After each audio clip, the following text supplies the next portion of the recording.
तो आज बात करते हैं भारत की शिक्षा प्रणाली की।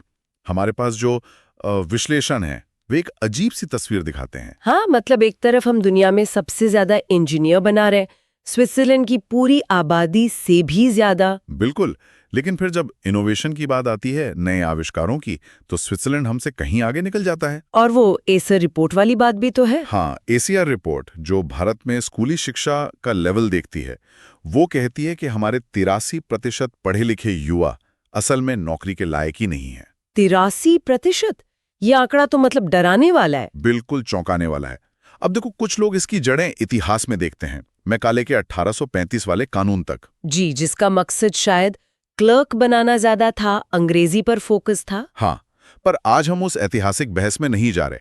हमारा मकसद है उन मुख्य मुद्दों को समझना जो आज भी हमारी शिक्षा व्यवस्था में हैं। और जिनका असर हम सब पर पड़ रहा है, जैसा कि हमारे स्रोत बताते हैं। तो आइए जरा गहराई में उतरें और देखें कि ये स्रोत क्या कहते हैं। हाँ।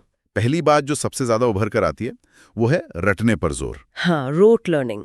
ऐसा लगता है पूरा सिस्टम बस याद करने वालों को ही रिवॉर्ड देता है। सोचिए, कोई संस्कृत में 95% ले आए पर एक लाइन बोल ना पाए, ये कैसा सीखना हुआ? या फिर इतिहास की मोटी मोटी किताबें रट ली, जबकि वही सब तो अब गूगल पर 2 मिनट में मिल जाता है। सही कहा। क्या ये वाकई सीखना है? ये सवाल उठता है। बिल्कुल। और ये रटने की आदत का सीधा कनेक्शन है प्रैक्टिकल नॉलेज की कमी से। हाँ, जैसे वो a+b का होल स्क्वायर का फॉर्मूला स्कूल में सबने रखा। रटा तो है, पर असल जिंदगी में उसका इस्तेमाल कहाँ करना है, कैसे करना है, ये शायद ही किसी को पता हो। बिल्कुल नहीं पता होता। और भाषा सिखाने का तरीका देखो, 12 साल अंग्रेजी पढ़ते हैं बच्चे। जी, 12 साल। और उसके बाद भी बहुत से लोग ठीक से कॉन्फिडेंस से बोल नहीं पाते। जबकि एक छोटा बच्चा अपने आसपास के माहौल से कितनी आसानी से भाषा सीख लेता है ना? वही तो ये दिखाता है कि सिखाने के तरीके में ही शायद कुछ गड़बड़ है। सही कहा। और ये सिर्फ रटने तक नहीं है, पूरी व्यवस्था में ही दिक्कतें दिखती हैं। जैसे वो वन साइज फिट्स ऑल वाला अप्रोच। हाँ, सबको एक ही लाठी से हाँकना। वो कहावत है ना, अगर आप शेर, मछली, सांप, हाथी सबको पेड़ पर चढ़ने का टेस्ट देंगे तो जाहिर है ज्यादातर तो फेल ही होंगे, खुद को नाकामयाब समझेंगे। बिल्कुल। जबकि जरूरत तो शायद द्रोणाचार्य जैसी थी, जो हर पांडव के अलग हुनर को पहचान कर उसे निखारे। पर यहाँ तो एक अजीब सी रेस है। साइंस सबसे ऊपर, फिर कॉमर्स, और आर्ट्स तो जैसे मतलब लास्ट ऑप्शन। हाँ, विकल्प बहुत कम है।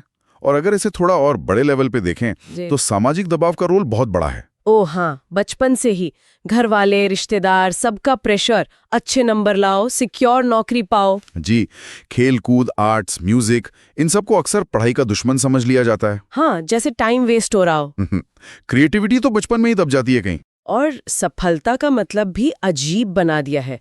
दूसरों से आगे निकलो, उनको पीछे छोड़ो। हाँ, कंपटीशन। ऐसे में अगर कोई असफल होता है तो वो बेचारा गहरे सेल्फ डाउट में चला जाता है। ये बहुत सीरियस बात है, बहुत चिंताजनक। हाँ, ये आत्मसंदेह वाली बात वाकई गंभीर है। और ये पूरा सिस्टम असल दुनिया से कितना कटा हुआ लगता है। बिल्कुल। जरा सोचिए उन लोगों के बारे में जिनकी हम मिसालें देते हैं, धीरूभाई अंबानी, विराट कोहली, आमिर खान, या प्रधानमंत्री मोदी। ये लोग इस किताबी पढ़ाई वाले सिस्टम से बंधकर थोड़ी कामयाब हुए हैं। कई बार तो लगता है कि इसके बावजूद कामयाब हुए हैं। सही कहा। और एक और मजेदार बात देखो, किसी बड़ी कंपनी का सीईओ हाँ, हो सकता है उसके पास अपनी ही कंपनी के आधे डिपार्टमेंट्स के लिए जरूरी डिग्री ना हो, पर वो पूरी कंपनी चला रहा है। ये बहुत अच्छा पॉइंट है। इस काबिलियत को हमारा एजुकेशन सिस्टम क्यों नहीं पहचानता या क्यों नहीं डेवलप करता? ये वाकई एक बड़ा सवाल है, खासकर जब हम देखते हैं कि जिनके पास साधन है, पैसे वाले लोग, नेता, वो अपने बच्चों को बेहतर शिक्षा के लिए बाहर भेज देते हैं, विदेश। हाँ, हमारे स्रोतों में एक दिलचस्प सुझाव भी दिया गया है इस पर। क्या? कि क्यों ना ये जरूरी कर दिया जाए कि नेता अपने बच्चों को उसी इलाके के सरकारी कॉलेजों में पढ़ाएं जहां से वो चुने गए हैं। अरे वाह, ये तो सोचने वाली बात है। शायद तब सरकारी संस्थानों की हालत कुछ सुधरे। हाँ, ये सिर्फ एक विचार है जो स्रोत में है, पर सोचने पर मजबूर करता है। बिल्कुल। और फिर वो सरकारी नौकरियों के लिए जो होड़ मची है, ओह हाँ, वो भी इसी कहानी का हिस्सा है। एक उदाहरण दिया गया है कि चपरासी के कुछ 100 पदों के लिए 1.5 लाख से ज्यादा ग्रेजुएट और हजारों पोस्ट ग्रेजुएट भी। सोचिए जरा। ऐसा क्यों है? स्रोत बताते हैं कि सबसे बड़ी वजह है नौकरी की सुरक्षा का डर। भविष्य का डर। बिल्कुल, और ये डर कहीं न कहीं हमारी शिक्षा व्यवस्था से ही जुड़ता है, जो शायद वो आत्मविश्वास, वो स्किल बेस्ड भरोसा नहीं दे पा रही। हाँ, जो हुनर पे आधारित भरोसा होना चाहिए। जी। भविष्य तो देखो कितनी तेजी से बदल रहा है। आज क्लाउड कंप्यूटिंग है, एसईओ मैनेजमेंट है। ये नौकरियां 15-20 साल पहले थी ही नहीं। बिल्कुल, तकनीक इतनी तेजी से बदल रही है कि सिर्फ डिग्री से काम नहीं चलेगा। तो क्या चाहिए होगा? जरूरत होगी लगातार सीखने की, मतलब लाइफ लॉन्ग लर्निंग, नए आइडियाज अपनाने की और बदलते हालात के हिसाब से ढलने की, अडेप्टेबिलिटी। तो कुल मिलाकर हमारे स्रोतों के आधार पर जो तस्वीर उभरती है, उसकी मुख्य आलोचनाएं क्या हैं? एक तो रटने पर बहुत ज्यादा जोर। हाँ। दूसरा, क्रिएटिविटी और जिज्ञासा का दमन।